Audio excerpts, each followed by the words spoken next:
Hello दोस्तों, सोचिए एक कंपनी है जो इंडिया के हर घर में 80 सालों से राज करती है, जिसके नाम से दोस्तों पूरी पेंट इंडस्ट्री डरती है। उस राजा की मार्केट शेयर सिर्फ एक साल में 59% से 52% पर आ गई। और वो कंपनी जिसने ये किया, उसकी शुरुआत मात्र 2 साल पहले हुई है। ये कहानी इंडिया के सबसे बड़े पेंट कंपनी की है, जो अभी भी नंबर 1 पे है, लेकिन आज घायल है। तो दोस्तों, आपको भी पता है जो घायल है वो घातक है। ये फिल्म धुरंधर का एक डायलॉग है, लेकिन ये असल जिंदगी में एकदम सटीक बैठता है। कि आज की एफआईआर दर्ज करते हैं दोस्तों, यानी कि निफ्टी 50 फंडामेंटल इन्वेस्टिगेशन रिपोर्ट। इसके एपिसोड नंबर 14 में आपका स्वागत।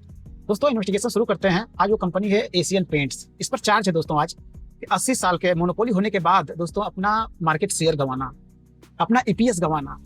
दोस्तों फिर भी स्टॉक्स दोस्तों 60% के पीई पर बिक रहा है। यानी कि इसका आत्मविश्वास है इस कंपनी का या अहंकार, आज इसी की जांच करने वाले हैं पूरी डिटेल में। लेकिन दोस्तों इससे पहले एक सेकंड के लिए रुकिए। यदि आप एफएनओ और इंट्राडे ट्रेडिंग करते हैं तो दोस्तों ये वीडियो खास तौर पर आपके लिए है। दोस्तों आपको भी पता है एफएनओ मार्केट में कि आप मार्केट के साथ फाइट करते हो, लेकिन इन्वेस्टिंग में मार्केट आपके लिए फाइट करता है। जैसा कि आप सभी लोगों को पता है कि सेबी का जो रिसेंट डेटा आया दोस्तों, उसमें 93% जो एफएनओ एंड इंट्राडे ट्रेडर्स हैं दोस्तों, वो लॉस में है।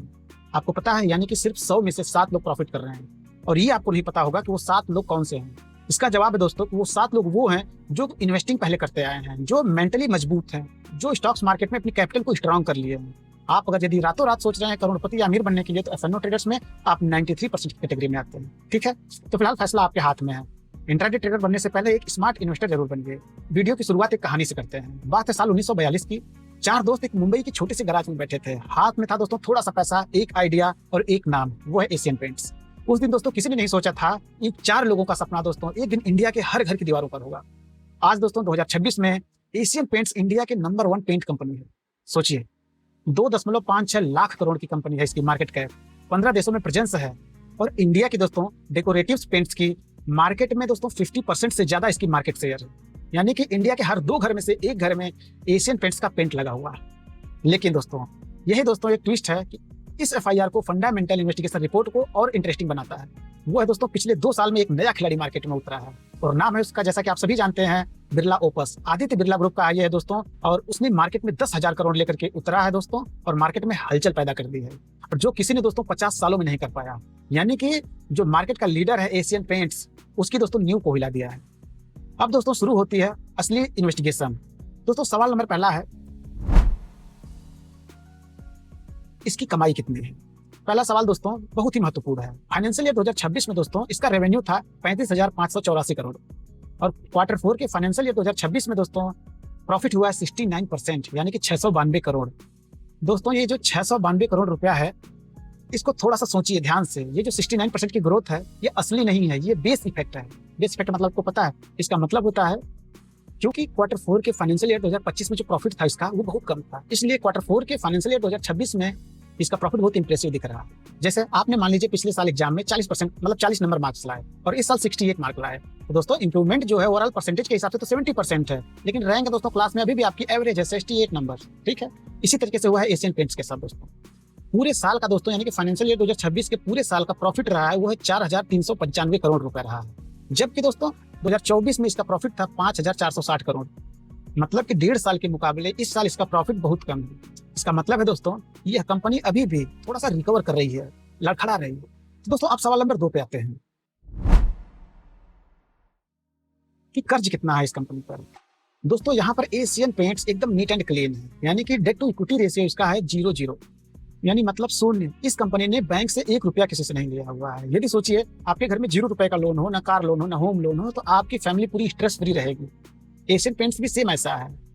दोस्तों एक बात याद रखिए कि बुरे वक्त में जब इंटरेस्ट रेट बढ़ता है तो दोस्तों मार्केट क्रैश हो जाता है, यानी कंपनियां क्रैश हो जाती है, डूबने लग जाती है। लेकिन जो डेट टू इक्विटी जिन कंपनियों का 0 होता है उन पर कोई फर्क नहीं पड़ता है, इसलिए एकदम स्ट्रेस फ्री रहते हैं। अब दोस्तों सवाल नंबर 3 पर चलते हैं, वो है शेयर होल्डर्स का क्या हाल है। तीसरा सवाल दोस्तों सबसे ज्यादा इंपॉर्टेंट है कि कंपनी आपके और हमारे पैसे पर कंपनी कितना पैसा कमा रही है, यानी कि आरओई है इसका 24%। जैसा कि आपको सभी को पता है कि बैंक एफडी देता है 7%, पीपीएफ देता है 7.1%, और यह कंपनी देती है दोस्तों आपके पैसे पे कितना रिटर्न कमा रही है आपको पता है, 24%।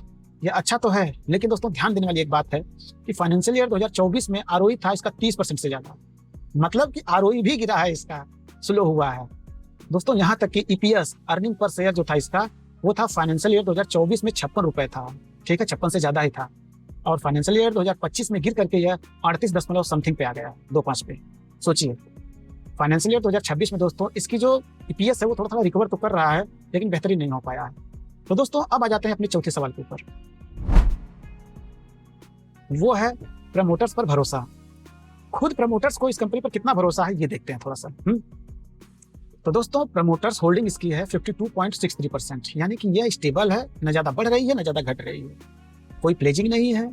एफआईआई होल्डिंग जो है इसकी दोस्तों वो 12.3% है, यानी कि विदेशी इन्वेस्टर जो हैं वो अपना पैसा इसमें लगाए हुए हैं। लेकिन एक बात ध्यान रखिएगा, एफपीआई यानी कि फॉरेन पोर्टफोलियो इन्वेस्टर्स का रिसेंटली में जो रिजल्ट रहा है वो एचडीएफसी, रिलायंस और एशियन पेंट से अपना हिस्सा निकाल रहे हैं और दोस्तों लार्ज कैप से अपना पैसा हटा करके डोमेस्टिक ग्रोथ स्टोरेज में लगा रहे हैं, यानी कि छोटी कंपनियों में। इसका मतलब क्या आपको पता है कि शॉर्ट टर्म के लिए इन कंपनियों पर थोड़ा सा प्रेशर जरूर बना हुआ है। तो दोस्तों आप सवाल नंबर 5 पर आते हैं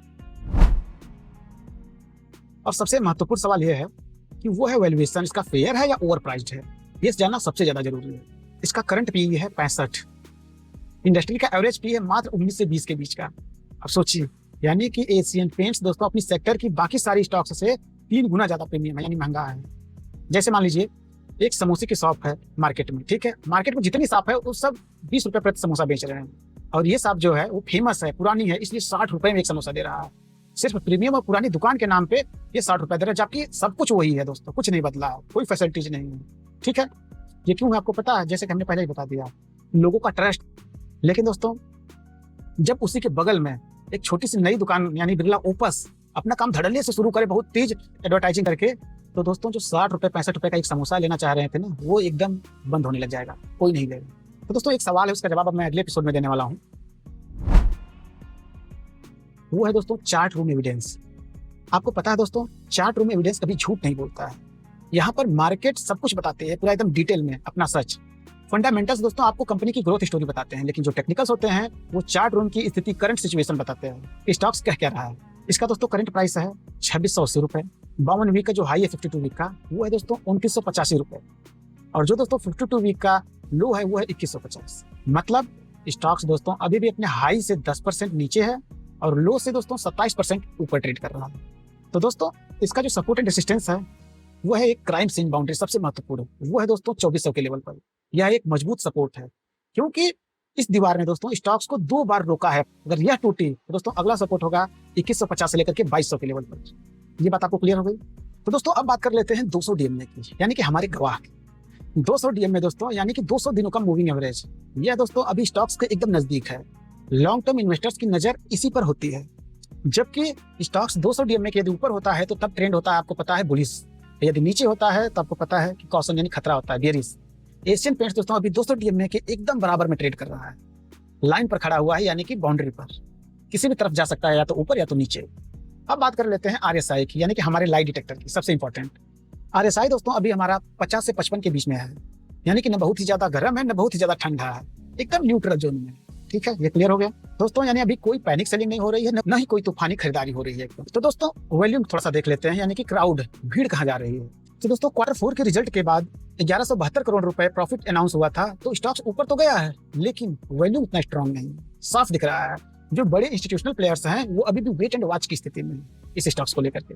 तो दोस्तों ओवरऑल चार्ट्स कह रहा है यह स्टॉक्स एक क्रॉस रोड्स पर है, या तो 2985 के हाई को ब्रेक करके ऊपर जाएगा या 2400 के सपोर्ट को एक बार फिर से टेस्ट करेगा। तो इस बात को आप जरूर ध्यान में रखिएगा कि इस स्टॉक्स को अपनी नजर में बनाए रखना है, पैनी नजर से। लेकिन एक मिनट दोस्तों, ये जो सारे नंबर्स आप बता रहे हैं उसको 1 सेकंड के लिए भूल जाइए। एशियन पेंट्स दोस्तों ये कहानी सिर्फ एक स्टॉक्स की कहानी नहीं है, ये कहानी हर उस इंसान की है जो कभी नंबर 1 हुआ करता, फिर किसी ने उसे चैलेंज किया, नया प्लेयर आया, तैयार नहीं था इसलिए वो लड़खड़ा गया।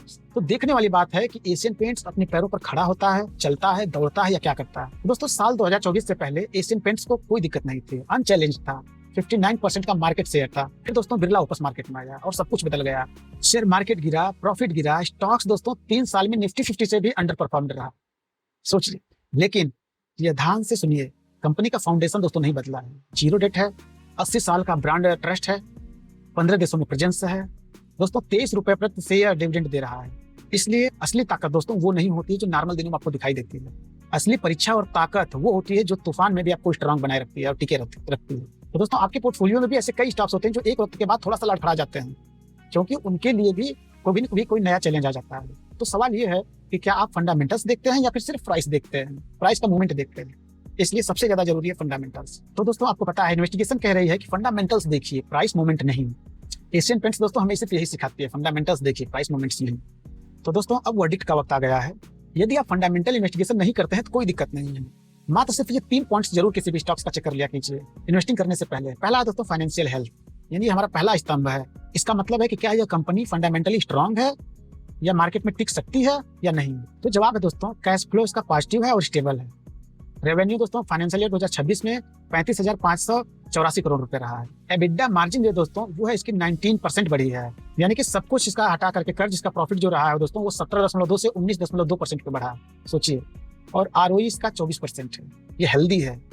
डेट टू इक्विटी 0 है, यानी कि कोई कर्ज नहीं है। और हाँ, प्रॉफिट गिरा है दोस्तों, ये सबको पता है फाइनेंशियल ईयर 2024 के मुकाबले, लेकिन फाइनेंशियल ईयर 2026 में रिकवरी जरूर हो रही है थोड़ा धीरे धीरे। तो दोस्तों अब फाइनेंशियल हेल्थ का जो वर्डिक्ट है वो है एवरेज। अभी भी ये फाइनेंशियल ईयर 2026 में पूरी तरीके से रिकवर नहीं हुआ है, लेकिन बैलेंस शीट दोस्तों इसकी सॉलिड है। दोस्तों अब दूसरा स्तंभ है हमारा इंट्रिंसिक वैल्यू, यानी कि क्या आज का जो प्राइस पर इस पर मिल रहा है वो फेयर है या ओवर प्राइस है। करंट पीई है इसका 65, यानी कि इंडस्ट्री पी है 19 से 20 का। हिस्टोरिकली दोस्तों इसका एवरेज एशियन पेंट्स का जो पी रहा है वो है 60 से 65 के बीच में। मतलब स्टॉक्स अपने हिस्टोरिकल पी के एकदम ऊपरी हिस्से पर है, क्योंकि मार्केट फ्यूचर की जो ग्रोथ है इसकी वो उसकी प्राइस को ऑलरेडी इन कर लिया है। और सीधी बात दोस्तों, यदि भविष्य की जो ग्रोथ की उम्मीद लगाई जा रही है एशियन पेंट्स की अगर नहीं आई तो स्टॉक्स दोस्तों एक भारी करेक्शन आ सकता है। इसका मतलब है कि इंट्रिंसिक वैल्यू का वर्डिक्ट हमारा है 65 के पी पर खरीदना। एक प्रीमियम ब्रांड के लिए प्रीमियम प्राइस तो है, लेकिन जब अर्निंग्स ग्रोथ स्लो हो प्रीमियम जस्टिफाई करना बहुत मुश्किल हो जाता है। मतलब कि इंट्रिंसिक वैल्यू पुअर है, ओवर वैल्यूड है। ठीक है, अब आ जाते हैं तीसरे सवाल की तरफ और सबसे इंपॉर्टेंट सवाल की तरफ, वो है हमारा रिस्क वर्सेज रिवार्ड। यानी कि यदि आज हम इन्वेस्ट कर रहे हैं 2680 पर एंट्री लेते हैं तो सोचिए हमारा कितना नुकसान होगा और कितना प्रॉफिट। डाउन साइड का इसका सिनेरियो है दोस्तों, अगर कंपटीशन और बढ़ा, रॉ मटेरियल की कॉस्ट बढ़ी, Q1 से Q2 यानी फाइनेंशियल ईयर 2027 में रिजल्ट यदि डिसअपॉइंट आते हैं तो ये स्टॉक्स दोस्तों 2150 से 2200 रुपए तक आ सकता है, यानी कि करंट प्राइस से लगभग 18 से 20% नीचे आ सकता है इसका डाउन साइड सिनेरियो। लेकिन दोस्तों इसके लिए भी डिसिप्लिन इन्वेस्टर्स के लिए सबसे ज्यादा जरूरी है वो स्टॉप लॉस। यदि दोस्तों मार्केट की वीकली कैंडल की क्लोजिंग यदि 2380 के नीचे हो रही है, वहां पर दोस्तों अपना स्टॉप लॉस लगाना सबसे ज्यादा जरूरी है। अब दोस्तों रिवार्ड देख लेते हैं। फाइनेंशियल ईयर 2027 में अर्निंग रिकवरी स्ट्रांग हुई, कंपटीशन इंटेंसिटी कम हुई, लेकिन दोस्तों बिरला ओपस ग्रोथ यदि स्लो डाउन कंटिन्यू हुआ तब तो स्टॉक्स दोस्तों 3200 से लेकर के 3400 रुपए तक जा सकता है, यानी कि करंट प्राइस से लगभग 20 से 27% तक अपसाइड में जा सकता है। तो दोस्तों ओवरऑल हमारा रिस्क वर्सेज रिवार्ड का जो रेशियो है वो 1:1.2 है, यानी कि यदि आपको 1 रुपए का लॉस हो रहा है तो आप 1 रुपए और 20 पैसे प्रॉफिट कमा रहे हैं। ठीक है, ये बहुत बेहतरीन तो नहीं है, इसलिए जो हमारा रिस्क वर्सेज रिवार्ड का वर्डिक्ट है वो दोस्तों न्यूट्रल है। तो दोस्तों फिलहाल तीनों गवाहियां आपने सुन ली, फाइनेंशियल हेल्थ एवरेज है, इंट्रिंसिक वैल्यू पुअर है, ओवर वैल्यूड है, रिस्क वर्सेज रिवार्ड दोस्तों न्यूट्रल है। तो इससे ही फाइनल वर्डिक्ट पर डिसीजन हमारा आ जाता है कि इसे वॉच लिस्ट में रखो, अभी इसमें कुछ भी नहीं करना है। ठीक है, सिर्फ नजर बनानी है। एंट्री जो दोस्तों जो इसकी होनी है वो है दोस्तों 21 से 50 से लेकर के 2350 के बीच, यदि करेक्शन आए तो 2600 से। ठीक है, और स्टॉप लॉस दोस्तों 2080 से लेकर के यदि वीकली कैंडल की क्लोजिंग होती है तो अपना स्टॉप लॉस लगा लेना है। तो दोस्तों अप साइड का टारगेट 12 से 18 या 24 मंथ के लिए 3000 से 3200 रुपए तक रखना है। ये क्लियर हो गए दोस्तों। एशियन पेंट्स एक ग्रेट कंपनी है, लेकिन ग्रेट कंपनी और ग्रेट स्टॉक्स हमेशा एक साथ नहीं मैच करते हैं। तो दोस्तों आप सभी को पता है कि प्राइस इसका बहुत ज्यादा है, फंडामेंटल्स अभी रिकवर हो रहे हैं और कंपटीशन का असली असर अभी भी और हो सकता है भविष्य में दिखे, इसलिए वॉच लिस्ट में इसको बनाए रखिए। बेहतरीन स्टॉक्स है यदि सही प्राइस पर मिलता है तो वो है 2000 से 2100 के बीच। तो दोस्तों आपको पता है सुपरकॉप सिर्फ एक आईना है जो सिर्फ सच दिखाता है, लेकिन डिसीजन आईना कभी नहीं लेता, डिसीजन आपको स्वयं लेना पड़ेगा। इसलिए दोस्तों स्वयं अपना डिसीजन लीजिए, अपनी रिसर्च स्वयं कीजिए मेरे बाद भी, उसके बाद दोस्तों अपना डिसीजन लीजिए। ठीक है, तो दोस्तों सुपरकॉप की अगली एफआईआर किस स्टॉक्स पर होनी चाहिए ये आप डिसाइड करोगे। मेरी सस्पेक्ट की जो लिस्ट है उसमें 3 स्टॉक्स हैं दोस्तों। पहला है दोस्तों टाटा कंज्यूमर प्रोडक्ट्स। यह कंपनी दोस्तों एकदम शांत रहती है, लेकिन आपके हर इंडियंस के घर में इसके टाटा नमक और टाटा टी सब कुछ मिल जाएगा। किसी ने आप इसके बारे में सोचा नहीं। और दूसरा मेरा है दोस्तों सस्पेक्ट, वो है दोस्तों पावर ग्रिड कारपोरेशन, यानी कि सरकारी कंपनी यह है, लेकिन इंडिया के एनर्जी ट्रांजिशन का ये दोस्तों बैकबोन है। और इसके नंबर्स में दोस्तों एक ऐसा ट्विस्ट है जो आपको हैरान कर देंगे। और तीसरा हमारा सस्पेक्ट है वो है सिप्ला, फार्मा सेक्टर्स की सबसे अंडररेटेड स्टोरी इसकी है, यानी ये कब तक शांत बैठा रहेगा। तो दोस्तों इसका जवाब दोस्तों आपको अगले एपिसोड में मिलेगा।